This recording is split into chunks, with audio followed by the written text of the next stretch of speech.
माँ की ममता। आज का कहानी का शीर्षक है। बात प्राचीन काल की है। एक गांव में एक परिवार सुख से अपना जीवन व्यतीत कर रहा था। उस परिवार में केवल पति पत्नी थे। समय बीतता गया, उनके घर में कोई बच्चा पैदा नहीं हुआ, इसलिए हमेशा पति पत्नी दुखी रहते थे। लेकिन कुछ समय बाद धीरे धीरे समय चक्र बदल गया। एक दिन उसकी माँ के पति को ऐसी बीमारी हो गई कि वह बिस्तर पर से लेटने के बाद फिर से उठने की क्षमता खो बैठा। शायद उसे कैंसर था, इसलिए काफ़ी दुबला पतला एवं कमज़ोर हो गया। अब वह माँ अपने पति को बीमार से बचाने के लिए शहर शहर भागने लगी। हर तरफ से लाचारी हाथ मिलने पर वह मासूम होकर पति को घर ले आई। घर लाकर पति की हालत धीरे धीरे बिगड़ती गई। इस दौरान पति को पता चला कि उसकी पत्नी पेट से है। जब उसने यह बात अपने पति को बताई तो पति ने कहा कि अब उसे मरने से पहले यह चिंता नहीं होगी कि उसकी कोई संतान नहीं है।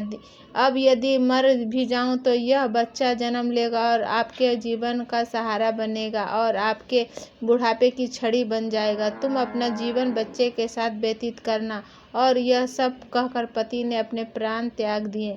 पत्नी ने पति का अंतिम संस्कार किया, लेकिन उसके मन में बहुत दुख था। लेकिन यह कहकर उसने अपने मन को आश्वस्त कर लिया कि उसके पति का प्यार, उसके गर्भ में एक छोटा बच्चा एक दिन इस दुनिया में जन्म लेगा और वह मेरे बुढ़ापे का सहारा बनेगा। अब धीरे धीरे समय बीतता गया और बच्चे के जन्म का समय आ गया।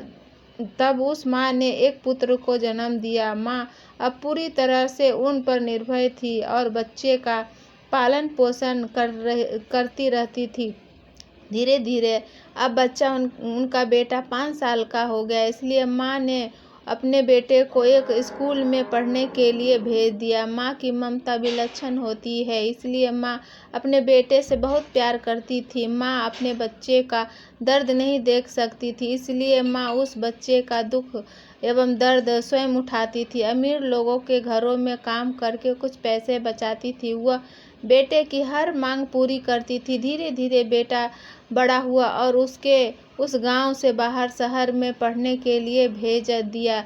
बेटा भी मन लगाकर पढ़ाई करने लगा और एक दिन वह एक बड़ा अधिकारी बन गया। जब माँ को इस बात का पता चला तो वह बहुत खुश हुई कि उसके जीवन के सभी संकट अब उसके बेटे द्वारा काट दिए जाएंगे। बेटा अब गांव से दूर रहने लगा और आत्मविश्वास से अपना काम करने लगा। अब उसकी माँ गांव में अकेली रह गई थी। धीरे धीरे समय बीतता गया। नौकरी को अधिक समय देने के कारण बेटे का अपनी माँ से प्रति लगाव भी कम होता गया और वह अपनी माँ को लगभग भूल चुका था। उसे एक लड़की से प्यार हो गया। जब उसने लड़की को अपनी माँ के बारे में बताया तो लड़की ने कहा कि अगर वह यह सब अपनी माँ को बताएगा तो वह हमारी शादी के लिए तैयार नहीं होगी। इसलिए उसने बिना अपनी माँ को बताए शादी कर ली और लड़की ने अपने माता पिता से मिलकर शादी कर ली। अब वह बेटा अपनी पत्नी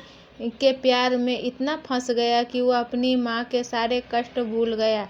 जब उसकी माँ को इस बात का पता चला तो उसे बहुत दुख हुआ, लेकिन वह यह सोचकर माँ अपने मन को समझा लेती कि एक दिन उसका बेटा जरूर आएगा। समय बीत रहा था और माँ भी अब बूढ़ी हो रही थी। गांव के लोग भी उसे कह लगे कि उसका बेटा अब कभी नहीं आएगा, लेकिन उस माँ ने मन ही में ही उम्मीद थी एक दिन उसका बेटा जरूर आएगा। उधर बेटा पत्नी के प्यार में फंसकर माँ को पूरी तरह भूल चुका था। यह धीरे धीरे माँ भी इतनी बूढ़ी हो गई कि माँ को चलने फिरने में परेशानी होने लगी। फिर एक दिन उसने गांव के लोगों को बुलाकर एक पत्र लिखा और उस अपनी अलमारी में सुरक्षित स्थान पर रख दिया और गांव के लोगों से कहा कि जब उसका बेटा आए तो उसे यह पत्र दे देना। और बूढ़ी माँ एक दिन अपने बेटे की याद में गुजर गई। उधर एक दिन इसी बात को लेकर उनके बेटे और उनकी पत्नी को झगड़ा हो गया और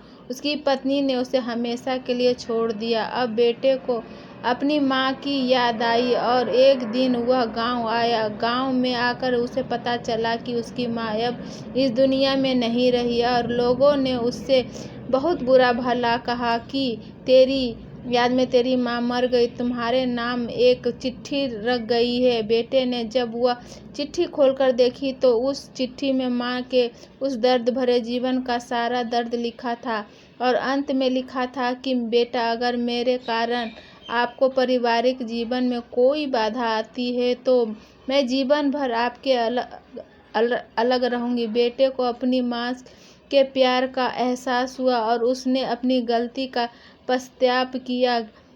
कैसे माँ का साथ जीवन में अनमोल होता है, क्योंकि माँ का प्यार स्वार्थ रहित होता है। निष्कर्ष तो दोस्त, एक माँ की ममता के बारे में कुछ नहीं कहा जा सकता। माँ का प्यार निस्वार्थ प्यार होता है और बाकी सभी भाई बहन का प्यार भी स्वार्थ से अछूत नहीं है। माँ एवं पिता के अलावा दूसरे लोग न कोई स्वार्थ से प्यार करते हैं।